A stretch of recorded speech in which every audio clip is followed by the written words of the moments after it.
Heyo, welcome to another exponent laws tutorial. Today we're going to do power of a power. This is when an exponent is raised to another exponent. So the law looks like this. The power of a power property states when raising an expression with an exponent to another exponent, you keep the base and you multiply the exponents. In our example at the bottom, we have 5 to the 6th in parentheses raised again to the second power. So we're going to keep the 5, multiply 6 times 2 and get 12. Here's our first example. In the parentheses, we have 3 to the 5th.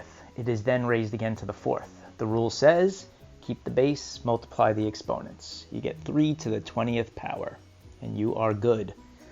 Looking at our second problem, power of a power property. Keeping the base number 13 and multiplying the exponents 3 and 0. 3 times 0, of course, is 0. But as we all know by now, any number raised to the 0 power is the same as it being a value of 1. Not an exponent of 1, but the whole value of the thing is 1. Anything to the 0 power equals 1. So 13 to the 0 power also equals 1. On to our next example. 233 raised to the 3rd power, but then raised again to the 10th power.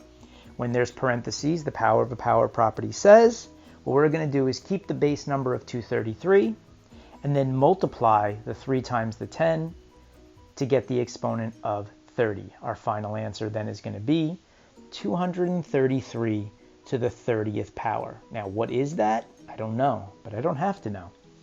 Here we have an algebraic example. B is being raised to the W power, but then to the R power. What's W times R? I don't know. So I just write it as B to the W times R. And now red slides. If you remember from yesterday, that means we have sign numbers. So 10 to the negative 3rd raised again to the 2nd. Same thing, we're going to keep the base of 10, and then we're going to multiply negative 3 times 2, which in this case, rules say is negative 6. Last example, 37 to the negative 4th raised again to the negative 4th. Keep the base number 37, but then negative 4 times negative 4, when you're multiplying, same sign equals a positive. So let's take a look at our rule here, power of a power property. This only works when there's parentheses separating two exponents. You're going to leave the base and you're going to multiply the exponents. In our example down here, we have 4 raised to the 8th raised again to the 6th. So what we're going to do is we're going to leave the 4, multiply the 8 times the 6, which is 48, and get our final answer of 4 to the 48th power.